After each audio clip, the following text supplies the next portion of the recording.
Welcome back on capital news. चलिए देखते हैं दिल्ली की 25 फटाफट बड़ी खबरें। साथ ही डेली खबरों से अपडेट रहने के लिए चैनल को सब्सक्राइब करने के साथ वीडियो को लाइक करें।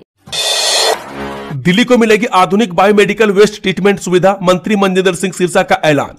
राजधानी दिल्ली को जल्द ही 2 नए और आधुनिक बायोमेडिकल वेस्ट ट्रीटमेंट प्लांट मिलने वाले हैं। पर्यावरण मंत्री मनजिंदर सिंह सिरसा ने दिल्ली प्रदूषण नियंत्रण समिति को इस दिशा में पारदर्शी और समयबद्ध टेंडर प्रक्रिया शुरू करने के निर्देश दिए हैं। मंत्री का कहना है कि यह परियोजना न सिर्फ दिल्ली की मौजूदा जरूरतों को पूरा करेगी, बल्कि आने वाले वर्षों के लिए भी सुरक्षित और अस्थायी समाधान मुहैया कराएगी। दिल्ली सरकार स्कूलों में लाएगी राष्ट्र नीति, आरएसएस से लेकर सुभाष चंद्र बोस पर भी होगा चैप्टर। दिल्ली सरकार ने अपने स्कूलों में एक नया शैक्षिक कार्यक्रम राष्ट्र नीति शुरू करने का ऐलान किया है। इस कार्यक्रम के तहत बच्चों को न सिर्फ स्वतंत्रता सेनानियों और लोकतांत्रिक मूल्यों के बारे में पढ़ाया जाएगा, बल्कि राष्ट्रीय स्वयंसेवक संघ यानी कि आरएसएस और उससे जुड़े नेताओं के योगदान को भी शामिल किया जाएगा। शिक्षा मंत्री आशीष सूद ने पुष्टि की है कि कोर्स का ड्राफ्ट तैयार किया जा रहा है। उन्होंने कहा कि आरएसएस के इतिहास, प्रमुख नेताओं और सामाजिक गतिविधियों को इस पाठ्यक्रम में पढ़ाया जाएगा। यह उतना ही महत्वपूर्ण है जितना अन्य राष्ट्रीय विषय, और इसे पढ़ाने में कोई आपत्ति नहीं होनी चाहिए। दिल्ली सरकार पहली बार बनाएगी राज्य का आधिकारिक लोगो, 1800 डिजाइन में से होगा चयन। दिल्ली सरकार ने पहली बार दिल्ली का आधिकारिक लोगो तैयार करने की प्रक्रिया शुरू कर दी है। उद्देश्य दिल्ली की ऐतिहासिक धरोहर, सांस्कृतिक विविधता, विकास यात्रा और आधुनिक शासन प्रणाली को एक प्रतीक के रूप में पेश करना है। सरकार का कहना है कि यह लोगो राष्ट्रीय राजधानी को एक विशिष्ट पहचान देगा और उसे एक मजबूत ब्रांड के रूप में स्थापित करेगा। दिल्ली के संजय झील पर खुलेगा खास रेस्टोरेंट, मिलेगी शराब की भी मंजूरी, जानिए पूरी जानकारी। दिल्ली के त्रिलोकपुरी में स्थित संजय झील परिसर अब और भी आकर्षक होने वाला है। दिल्ली विकास प्राधिकरण ने इस खूबसूरत मनोरंजन स्थल पर एक शानदार रेस्टोरेंट खोलने की योजना बनाई है। यहां न लोग शानदार भोजन को चख पाएंगे, बल्कि परिवार और दोस्तों के साथ क्वालिटी टाइम बिताने का नया ठिकाना भी बनेगा। बता दें कि डीडीए के अधिकारियों के मुताबिक यह नया रेस्टोरेंट 535 वर्ग मीटर के निर्मित क्षेत्र और लगभग 800 वर्ग मीटर के खुले बैठने की जगह के साथ तैयार किया जाएगा। इसे एक निजी एजेंसी द्वारा संचालित किया जाएगा, जिसे शुरुआत में 3 साल का लाइसेंस मिलेगा। अगर प्रदर्शन शानदार रहा तो इसे 2 बार और 3 साल के लिए बढ़ाया जा सकता है। एटीएम्स, खाने की दुकानें, first aid room, Delhi Dehradun expressway पर मिलेगी ये सुविधाएं। भारतीय राष्ट्रीय राजमार्ग प्राधिकरण जल्द ही दिल्ली देहरादून एक्सप्रेसवे के दिल्ली खंड यानी कि सेगमेंट पर नए पार्किंग स्थल और विश्राम सुविधाएं विकसित करेगा। ये सुविधाएं अक्षरधाम जंक्शन से लेकर उत्तर प्रदेश सीमा तक बनाई जाएंगी। अधिकारियों ने यह जानकारी दी है। एनएचएआई ने कहा कि इन सुविधाओं को प्रदान करने का उद्देश्य लंबी दूरी की राजमार्ग यात्रा को सुरक्षित और सुविधाजनक बनाना है। दिल्ली में प्रॉपर्टी खरीदना होगा और महंगा, सरकार की इस योजना से आएगा बड़ा बदलाव। जी हां, दिल्ली सरकार सर्कल रेट में बदलाव करने की योजना बना रही है, जिससे संपत्ति खरीदना महंगा हो सकता है। संभागीय आयुक्त की अध्यक्षता में एक समिति गठित की गई है, जो बाजार के अनुसार रिपोर्ट तैयार करेगी। कृषि भूमि का सर्कल रेट 2008 से और कॉलोनियों का 2014 से नहीं बदला है। सरकार ने जनता से सुझाव मांगे हैं। इस कार्य को पूरा करने के लिए संभागीय आयुक्त की अध्यक्षता में एक समिति गठित की गई है। यह समिति बाजार की स्थितियों और संपत्ति की कीमतों के आधार पर एक रिपोर्ट तैयार करेगी, जिसका इस्तेमाल सर्कल रेट में संशोधन के लिए किया जाएगा। दिल्ली में कृषि भूमि के सर्कल रेट 2008 से और कॉलोनियों के सर्कल रेट 2014 से नहीं बढ़े हैं। इस सभी स्कूलों में होंगे प्रहरी क्लब, 2027 तक दिल्ली को नशा मुक्त बनाने का लक्ष्य। दिल्ली के सभी स्कूल अब नशा मुक्त समाज बनाने की दिशा में काम करेंगे। शिक्षा निदेशालय ने स्कूलों में वॉचडॉग क्लब बनाने के निर्देश दिए हैं। ये क्लब नशा मुक्ति के दूत बनेंगे और नस्ली दवाओं के दुरुपयोग को रोकने में मदद करेंगे। दिल्ली सरकार का लक्ष्य 2027 तक दिल्ली को नशा मुक्त बनाना है, जिसके लिए यह एक महत्वपूर्ण कदम है। बता दें कि राजधानी के सभी स्कूल अब नशा मुक्त समाज की नींव रखेंगे। इस पहल के तहत शिक्षा निदेशालय ने सभी सरकारी, सहायता प्राप्त और निजी स्कूलों में वॉचडॉग क्लब बनाने के निर्देश दिए हैं। इन क्लबों के छात्र न केवल नशा मुक्ति के दूत बनेंगे, बल्कि स्कूल परिसर और उसके आसपास नस्ली दवाओं के दुरुपयोग को रोकने में भी सक्रिय भूमिका निभाएंगे। दिल्ली के विरासत को दिखाने के लिए एमसीडी शुरू करेगी हेरिटेज वॉक। इतनी सुविधाओं के साथ कर सकेंगे भ्रमण। दिल्ली नगर निगम इस महीने से दिल्ली की विरासत को दर्शाने वाली हेरिटेज वॉक शुरू करेगी, जो मार्च तक चलेगी। इसमें शाहजहानाबाद द्वारा अशोक के शिलालेख और फारसी भाषा पर प्रदर्शनियां शामिल होंगी। लंबी दूरी के लिए ई बाइक का उपयोग होगा। वॉक मुक्त है, लेकिन कुछ पर्यटक स्थलों पर शुल्क लगेगा। 11 अक्टूबर को फारसी भाषा पर एक सेमिनार भी आयोजित किया जाएगा।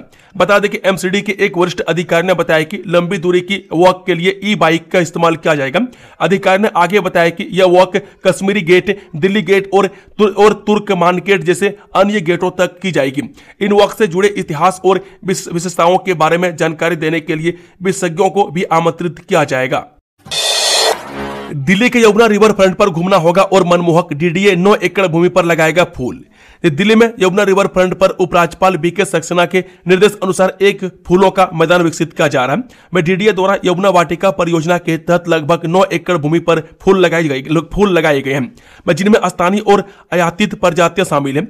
गीता कॉलोनी पुल से गुजरते हुए ये रंग बिरंगे फूल दिल्ली वासियों को एक मनमोहक दृश्य प्रस्तुत करेंगे, जिससे पर्यटन को बढ़ावा मिलेगा। पिछले 2 वर्षों में दिल्ली के वायु प्रदूषण के पूर्वानुमान रहा बेहद सटीक, सीईईडब्ल्यू की रिपोर्ट में खुलासा। जी हां, सीईईडब्ल्यू के एक अध्ययन में दिल्ली की वायु प्रदूषण पूर्वानुमान प्रणाली को बेहतर बताया गया है। पिछली 2 सर्दियों में बहुत खराब वायु गुणवत्ता वाले दिनों की 80% से अधिक भविष्यवाणियां सटीक थीं।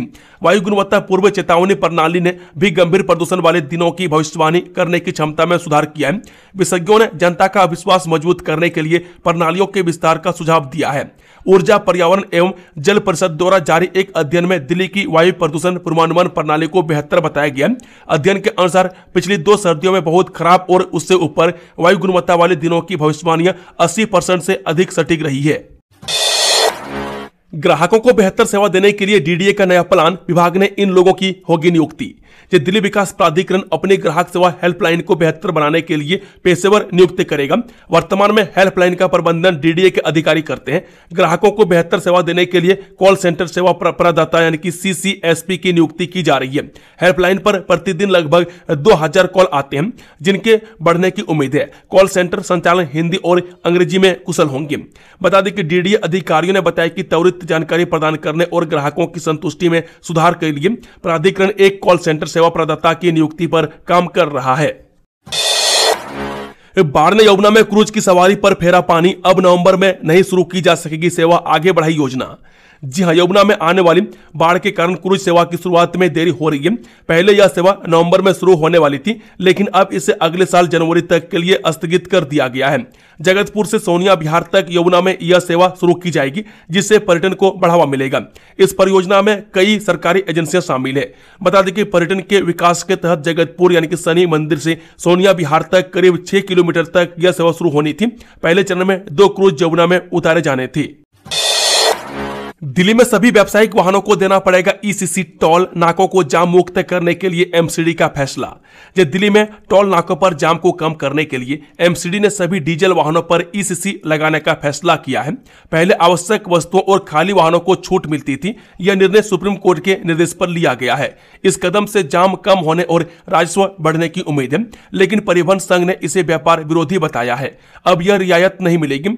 निगम ने यह कदम सुप्रीम कोर्ट के निर्देश पर उठाया है। सुप्रीम कोर्ट में निगम ने ही हस्तक्षेप याचिका दायर की थी, जिसमें उसने ईसीसी में जरूरी वस्तुएं और खाली वाहनों पर मिलने वाली छूट को खत्म कर एकरूपता की बात कही थी। कोर्ट ने इसे स्वीकार कर लिया, जिसके बाद एमसीडी ने इसे लागू कर दिया है। जीटीबी अस्पताल के असिस्टेंट प्रोफेसर छेड़छाड़ के आरोप में गिरफ्तार, एमबीबीएस की छात्रा ने की शिकायत।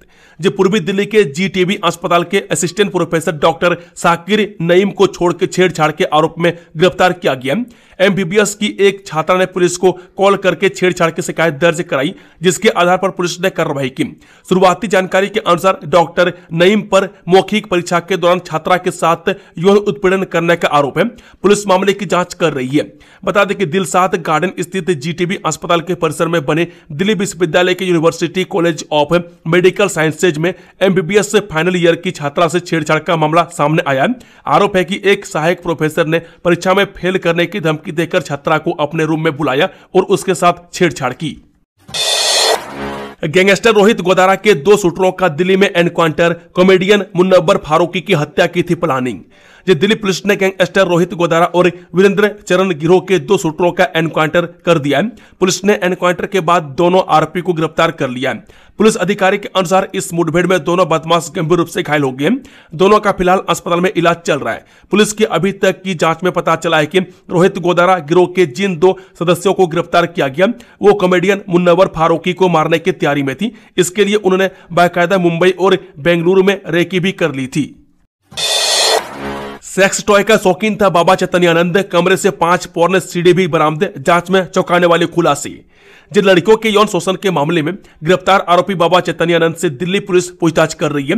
इस दौरान कई चौंकाने वाले खुलासे सामने आ रहे हैं। बताया जाता है कि चैतन्यानंद सेक्स टॉय का भी शौकीन था। उसके कमरे से सेक्स टॉय बरामद हुआ है, वह साथ ही 5 सीडी भी मिले हैं, वह जिनमें पोर्न मेरिटेरियल है। चैतन्यानंद के कॉम्पल्सिव सेक्सुअल बिहेवियर का शिकार होने का भी शक है। दिल्ली पुलिस बुधवार को बाबा को आश्रम में उसके कमरे में लेकर गई थी। पुलिस को तलाशी के दौरान 3 फोटो भी मिली, जिनमें वो प्रधानमंत्री मोदी, अमेरिका के पूर्व राष्ट्रपति बराक ओबामा और यूके के एक अन्य नेता के साथ दिख रहा है। ये तीनों फोटो फर्जी है। शास्त्रीय गायक पंडित छन्नूलाल मिश्रा का लंबी बीमारी के बाद निधन, मिर्जापुर में ली अंतिम सांस।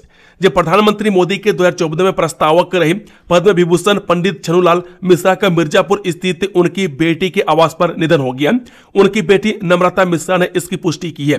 गुरुवार सुबह 4:15 बजे उन्होंने अंतिम सांस ली। 89 वर्ष की अवस्था में उन्होंने दुनिया को अलविदा कह दिया। बता दें कि आज दोपहर बाद वाराणसी के मणिकर्णिका घाट पर उनका अंतिम संस्कार किया जाएगा। सुबह 10 बजे उनके बनारस स्थित पैतृक आवास पर दर्शन के लिए सब लाया जाएगा। वहीं उनके निधन पर पीएम मोदी और सीएम योगी समेत कई हस्तियों ने ट्वीट कर शोक जताया है। जानकारी के मुताबिक पंडित छन्नूलाल मिश्रा 7 महीने से ज्यादा बीमार चल रहे थे और हाल ही में 17 दिनों के लिए वाराणसी के काशी हिंदू विश्वविद्यालय के साथ सुंदरलाल अस्पताल में भर्ती किए गए थे। वहां उन्हें 13 सितंबर को एडमिट कराया गया था। इसके बाद 27 सितंबर को उन्हें यहां से डिस्चार्ज कर दिया गया था और वह मिर्जापुर में अपनी बेटी नम्रता मिश्रा के आवास पर चले गए थे, जहां पर उन्होंने अंतिम सांस लिए। उन्हें सीने में दर्द की शिकायत और अन्य कई बीमारियों के कारण एडमिट किया गया था।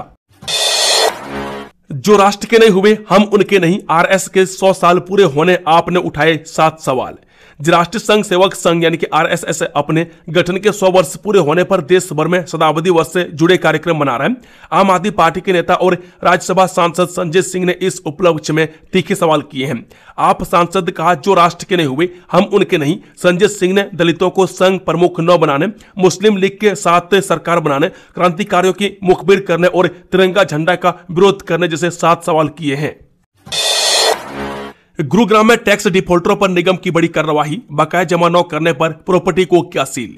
जी हां, गुरुग्राम नगर निगम ने कादीपुर औद्योगिक क्षेत्र में 20,34,000 रुपए के टैक्स बकाया होने पर एक संपत्ति को सील कर दिया।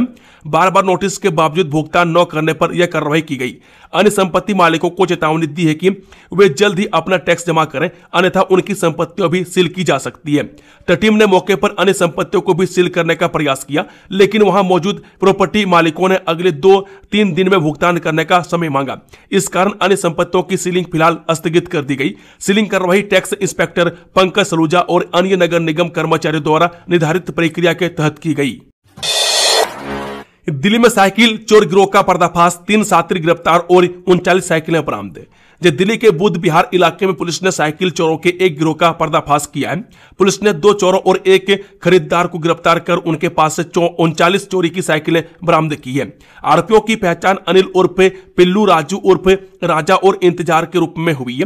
वह पुलिस मामले की जांच कर रही है। रोहिणी जिला पुलिस उपायुक्त राजीव रंजन ने बताया कि 30 सितंबर को थाना बुद्ध विहार प्रभारी इंस्पेक्टर करुणा सागर के नेतृत्व में एक टीम क्षेत्र में गश्त कर रही थी। वह गश्त के दौरान टीम ने रोहिणी सेक्टर 23 स्थित छठ पूजा पार्क के पास 2 संदिग्ध व्यक्तियों को देखा। दिल्ली में त्योहारों से पहले मिलावटखोरों पर सरकार की सख्ती, इन इलाकों पुलिस की छापेमारी जारी। जी हां, दिल्ली सरकार ने त्योहारी सीजन में मिलावट रोकने के लिए छापेमारी शुरू कर दी है। मोरी गेट खोया मंडी से 11 नमूने लिए गए, जिन्हें जांच के लिए भेजा गया। स्वास्थ्य मंत्री ने 14 दिनों में रिपोर्ट आने और मिलावट मिलने पर सख्त कार्रवाई की बात कही है। खाद्य सुरक्षा विभाग को मिलावट रोकने के लिए निगरानी बढ़ाने के निर्देश दिए गए हैं। दिल्ली का कचरा मुक्त अभियान नेताओं की सेल्फी तक सीमित, जमीनी हकीकत उजागर। दिल्ली में 2 महीने तक चले स्वच्छता अभियान के बाद भी कचरे की समस्या जस की तस बनी हुई है। कई इलाकों में कूड़े के ढेर लगे हैं और सार्वजनिक शौचालय अनुपयोगी हैं। हालांकि निगम का दावा है कि कचरा संग्रहण में वृद्धि हुई है, लेकिन जमीनी स्तर पर स्थिति में कोई खास सुधार नहीं दिखा है। नेताओं की सेल्फी तक सीमित रहा दिल्ली को कचरे से मुक्ति अभियान। दिल्ली के ज्यादातर इलाके पहले की तरह गंदगी से अटे पड़े हैं। इसके अलावा मवेशी कचरा खाते और गंदगी फैलाते देखे जा सकते हैं। सरकारी दफ्तरों में हालात जस के तस हैं। कई जगहों पर दीवार किनारों पर पेड़ और घास उग आए, पार्क गिरे हुए पत्तों से अटे पड़े हैं। हालांकि अभियान के बाद कुछ इलाकों में सुधार हुआ है, लेकिन यह अभी भी सागर में एक बूंद के समान है। दिल्ली हाईकोर्ट ने वकील पर शुरू की अवमानना की कार्यवाही, न्यायपालिका और न्यायाधीशों पर लगाए थे झूठे आरोप। दिल्ली हाईकोर्ट ने वकील के खिलाफ अवमानना की कार्यवाही शुरू कर दी है, जिससे न्यायपालिका पर भ्रष्ट होने के आरोप लगाए थे। वकील को 19 नवंबर को पेश होने का निर्देश दिया है। याचिका 2023 में दायर की गई थी, जिसमें वकील पर न्यायिक आदेशों का उल्लंघन करने और न्यायपालिका को बदनाम करने का आरोप लगाया गया था। अदालत ने आरोप को गंभीर माना। जनवरी 2024 में उससे जुड़े एक दीवानी मुकदमे में अवमानना का कारण बताओ नोटिस जारी किया गया था। इसके बाद न्यायिक आदेश का उल्लंघन करने और न्यायपालिका पर निंदनीय आरोप लगाने के लिए अवमानना याचिका दायर की है। दिल्ली में गर्लफ्रेंड को साथ रखकर डकैती करने वाले गिरोह का भंडाफोड़, सरगना अलादीन समेत 4 आरोपी गिरफ्तार। दिल्ली के द्वारका साउथ इलाके में गर्लफ्रेंड के साथ मिलकर डकैती करने वाले एक गिरोह को पुलिस ने पकड़ा। बदमाशों ने एक कैब चालक से लूटपाट की थी। पुलिस ने जांच के बाद गिरोह के सरगना अलादीन समेत 4 आरोपियों को गिरफ्तार कर लिया है। आरोपियों से लूटी हुई कारें और अन्य सामान बरामद हुए। पुलिस को आरोपी की गर्लफ्रेंड की तलाश जारी है। बता दें कि 26 सितंबर को सुबह करीब 8 बजे दक्षिणी द्वारका थाने में एक PCR कॉल आई, जिसमें एक कैब चालक के साथ पिस्टल के दम पर लूट की शिकायत दर्ज की गई। पीड़ित ने बताया कि उन्हें सिग्नेचर ब्रिज से द्वारका सेक्टर 9 तक कैब बुकिंग मिली थी। रात करीब 2 बजे गंतव्य पर पहुंचने पर एक अर्टिगा कार वहां आई। उसमें से एक व्यक्ति निकला और उनके माथे पर पिस्टल रखकर उनका बटुआ, मोबाइल फोन और कार की चाबी लूट ली। इसके बाद सभी आरोपित अर्टिगा कार में फरार हो गए। पीड़ित ने पुलिस को बताया कि कार में महिला भी थी। शिकायत के आधार पर थाना द्वारका साउथ पुलिस ने प्राथमिकी कर मामले की जांच शुरू की। दिल्ली के रेलवे स्टेशनों पर यात्रियों की सुरक्षा चिंताजनक, सामने आई चौंकाने वाली रिपोर्ट। दिल्ली के रेलवे स्टेशनों पर यात्रियों की सुरक्षा चिंताजनक है। NCRB के अनुसार 2023 में अपराध 59% बढ़ा है, जिसमें चोरी प्रमुख है। GRP ने 5176 मामले दर्ज किए, जिनमें 4813 चोरी किए थे। दिल्ली पुलिस स्टेशनों पर 3 हत्याएं भी हुई। GRP और RPF स्टेशनों पर कानून व्यवस्था बनाए रखने के लिए जिम्मेदार है। हाल ही में दिल्ली पुलिस ने बैग चोरों के एक गिरोह का भंडाफोड़ किया है। रिपोर्ट के अनुसार राष्ट्रीय रेलवे पुलिस ने इस अवधि में कुल 5176 मामले दर्ज किए। इनमें से 4813 चोरी किए थे। अन्य मामलों में डकैती के 24 मामले शामिल हैं। 2023 में दिल्ली के रेलवे स्टेशन परिसरों में 3 हत्याएं और लापरवाही के कारण 3 मौतें दर्ज की गई। 2021 में कुल 2332 मामले दर्ज किए गए, जो 2022 में बढ़कर 3243 हो गए। दोस्तों, खबरों का सिलसिला समाप्त होता है। अगर जानकारी पसंद आई तो वीडियो को लाइक, शेयर, चैनल को सब्सक्राइब जरूर कर लें। Thank you, all the best. जय हिंद, जय भारत, वंदे मातरम।